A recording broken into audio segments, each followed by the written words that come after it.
Welcome, everyone. I'm Scott Klusendorf, president of Life Training Institute. Welcome to the Case for Life, where we equip you to think clearly on abortion.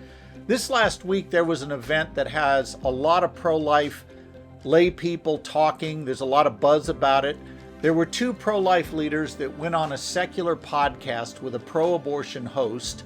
And the buzz that's out there in the world, in the pro-life world right now, is that this was an unmitigated disaster for our side, that our side lost the debate. And I want to say a few things about that alleged debate, because I think we're missing some of the key points that we talked about last time, principally about the need to establish ground rules and the need to make sure we're clearly stating our case, because if we do those two things, we often can avoid being trapped by a host that really has no interest in talking to us, but rather just wants to make us look bad with a gotcha moment. And that's what this was. It wasn't that the pro-life leaders involved lost a debate. I want to make it clear they did not. In fact, both of these leaders, I know them both, if it were a formal one-on-one debate in front of an audience, they would destroy the host that was interviewing them. These are not bad people. They're good people. It's just the host blindsided them with a gotcha moment. We're going to talk about what happened in just a second. But before I do, I want to remind you that we have talked previously about the need to lay down ground rules. We've also made it real clear what an argument is and what an argument is not. And that's going to play into what we talk about today. So here's what happened. I'll just set the stage, and you can maybe if you want to research this on your own, you can. Two pro-life leaders, I'm not going to use their names because, again, I don't think they were performing that badly. I think a host just took advantage of a moment with them with a gotcha question.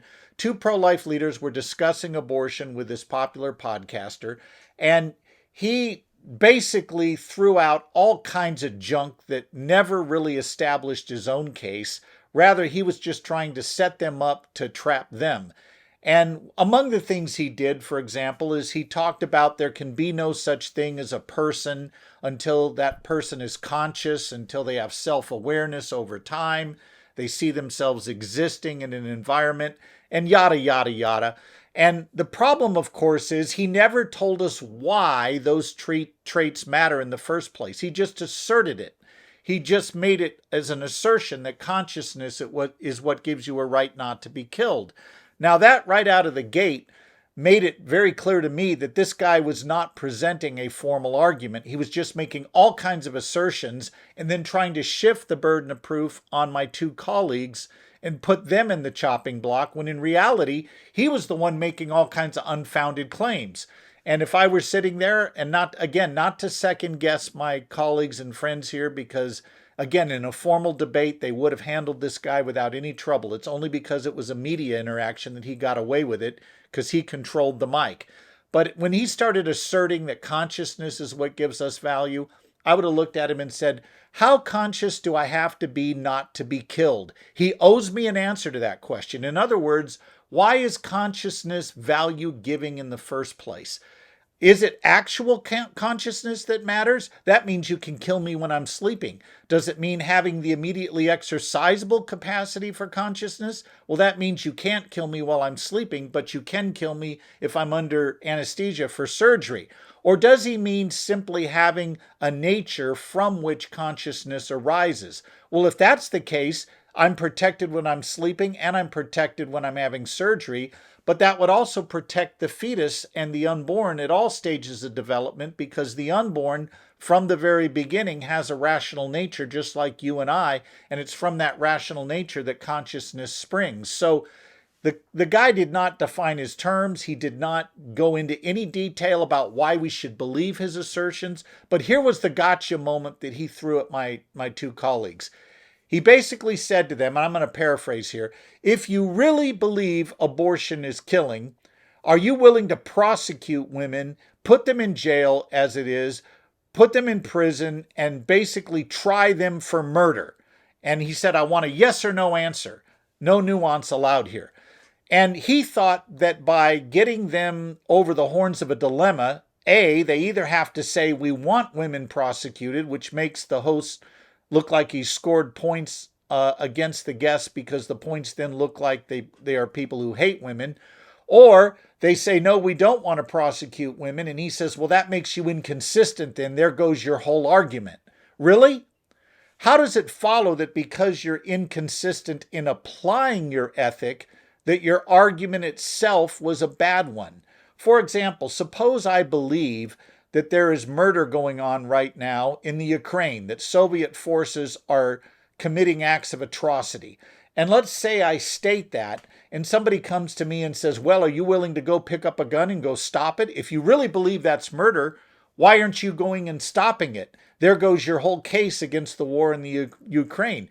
Well, somebody who argued that way on that issue would immediately be exposed as being vacuous in their reasoning. It doesn't refute the argument that Russians are acting unjustly in the Ukraine just because I or anyone else won't pick up a gun to go stop it. All it would prove is that I am personally inconsistent in applying my view. It doesn't prove that my actual argument is bad. So let's go back to our basic pro-life argument. We argued that premise 1, it was wrong to intentionally kill an innocent human being. Premise 2, abortion does that. Conclusion, therefore it's wrong. Now let's go back to this host. He says, there goes your whole case. You won't prosecute women for murder. Therefore, your answer is dumb. You basically have no case, was the gist of what he's arguing. Really? Okay. Suppose we're inconsistent. We will not prosecute women for murder. Now, in a moment, I'll tell you why that's not the logical outcome here, but play along for a moment. Suppose we're as bad as this host wants us to believe. We say abortion is unjust killing, but we will not prosecute women the same way we'll prosecute the doctor who does the abortion. Therefore, that makes us inconsistent. All right, well, what have you proven with that claim? At best, you've proven that we are not applying our claim consistently. You have not proven that it's okay to intentionally dismember an innocent human being in the womb, and you haven't proven that those beings are not humans like us. All you've done is kind of personally attack the pro-lifer and catch him at being inconsistent in his application. You haven't refuted that pro-life syllogism. And again, this is why we've got to be very careful that every time we enter into discussions, we state our case formally and then defy our critics to refute it. Make them do the hard work of refuting our syllogism, not chase rabbit trails that they throw up, trying to throw us off as being inconsistent or hating women, whatever other distractions they throw at us. So even if my two friends were inconsistent, in a moment I'll argue that actually I don't believe they were, but if they were, it wouldn't refute the argument that the unborn are distinct, living, and whole human beings and that intentionally killing them is wrong. Let's be very clear on the pro-life case. Here it is. We argue that the abortion debate is not about choice. It's not about privacy. It's not about trusting women. It's not about who loves people and who hates them. It's about one question. What is the unborn? Let me make something vigorously clear here. I am pro-choice to the max on women choosing their own healthcare providers, their own doctors, the husbands they want to marry, the schools they wish to attend, the wardrobes they want to purchase, the cars they want to drive unless they're Priuses. I'm pro-choice on all those questions. But some choices are wrong, like intentionally killing an innocent human being. That's a choice a civil society should not allow. So the abortion debate is not about who loves women and who hates them. It's about what is the unborn. And if critics like this show host can demonstrate the unborn are not human, I'm with him. I think abortion should be unrestricted. This is not about who is a fan of women and who isn't. It's about the question, what is the unborn? And the host never really answers that question. He just throws out his bombs and thinking if I can sabotage my guests, then I can win here. You know, it's sad that our culture has come to this exactly at this point because we really do need thoughtful dialogue, thoughtful discussion, which he did not want. He just wanted to have that gotcha moment. Well, that argument that the unborn are distinct, living, and whole human beings is also supported philosophically when we argue that there's no essential difference between you, the embryo, and you, the adult, that would justify killing you back then. We argue from science that we're all distinct living whole human beings from the very beginning. And then we argue philosophically that there's no essential difference between us as an embryo and us as an adult that would justify killing us at that earlier stage of development. Differences of size, level of development, environment, meaning where we're located, and degree of dependency are not good reasons for saying we could be killed then but not now. Here's the thing. That argument may be mistaken. Perhaps the host is right that we've got our argument wrong, but he's got to show that the argument is wrong, not just personally attack his guests as being inconsistent and think he's done the hard work of refuting us. If you take away a key thing from this session today, here it is. Our critics are usually very lazy.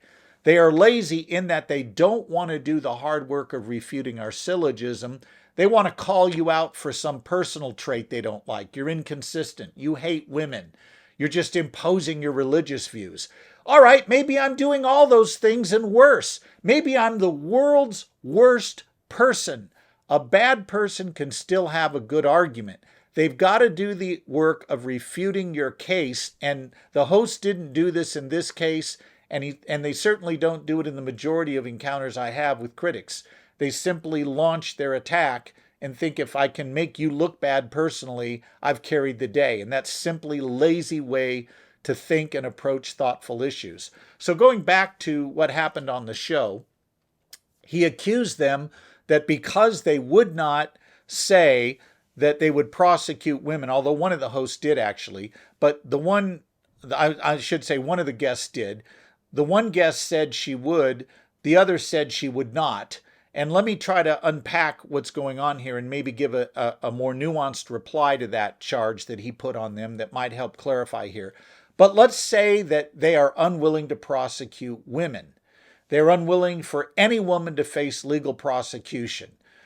Would it still be the case that the pro-life argument could be sound and valid even if they're unwilling to prosecute women? And the answer is, of course, because that argument stands or falls apart from the people making the argument.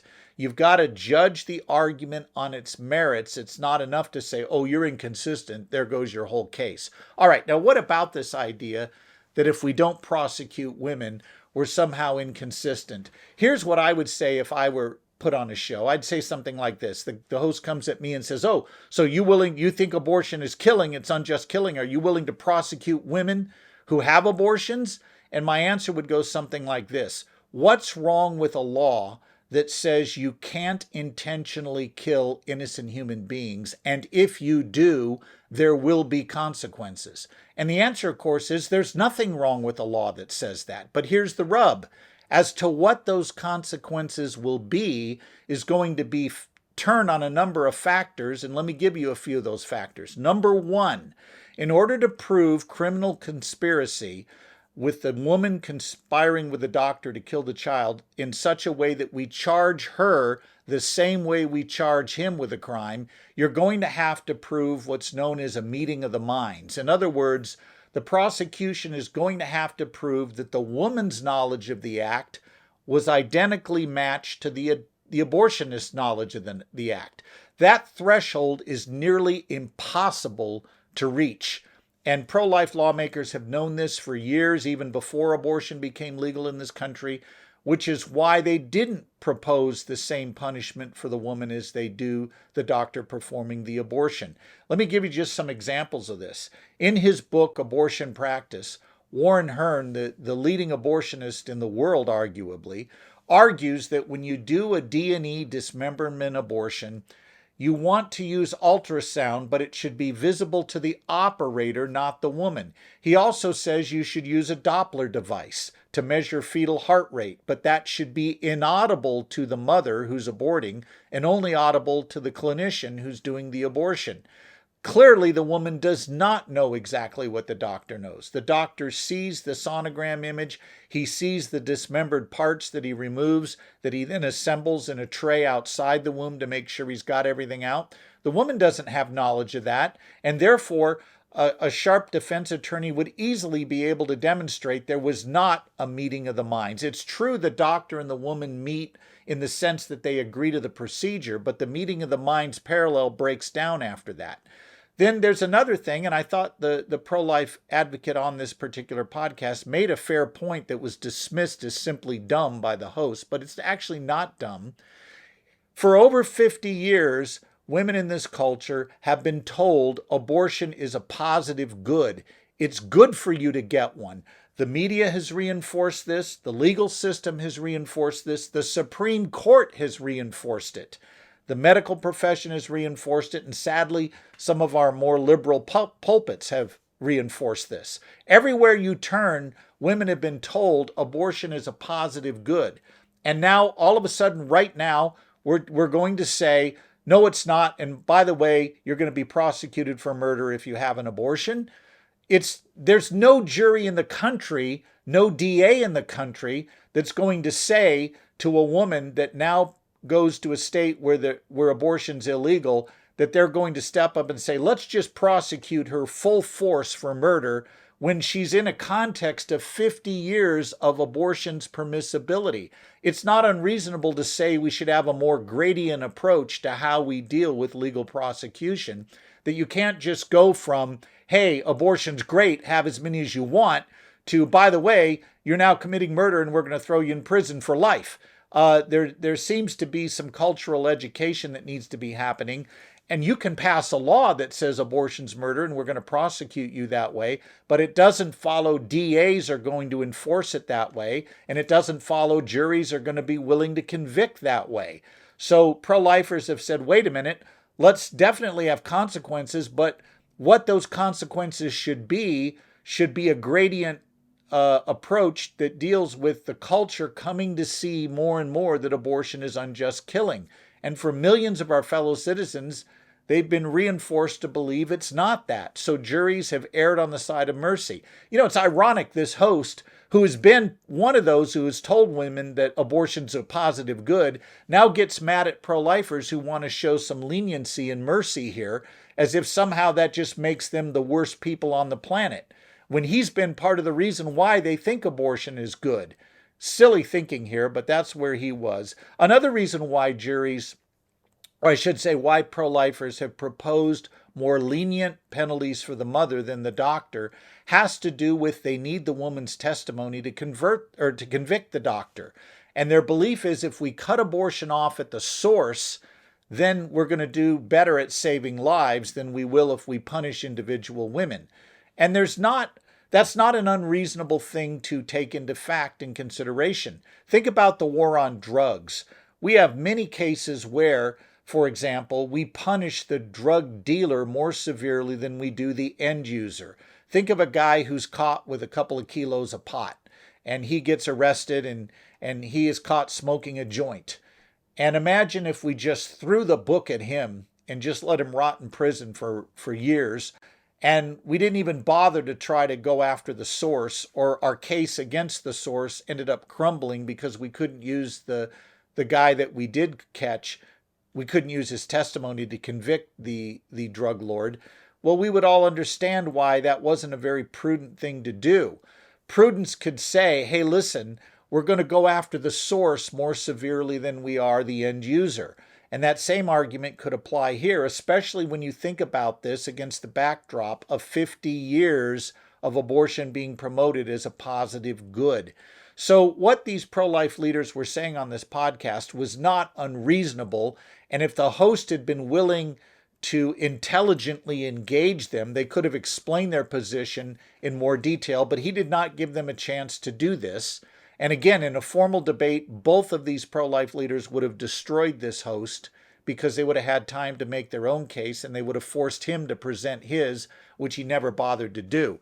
So coming back to the idea of rules that we talked about last time, it's important we state our case clearly so that when people want to change the topic like this host did, we can bring them back to the actual argument we're making.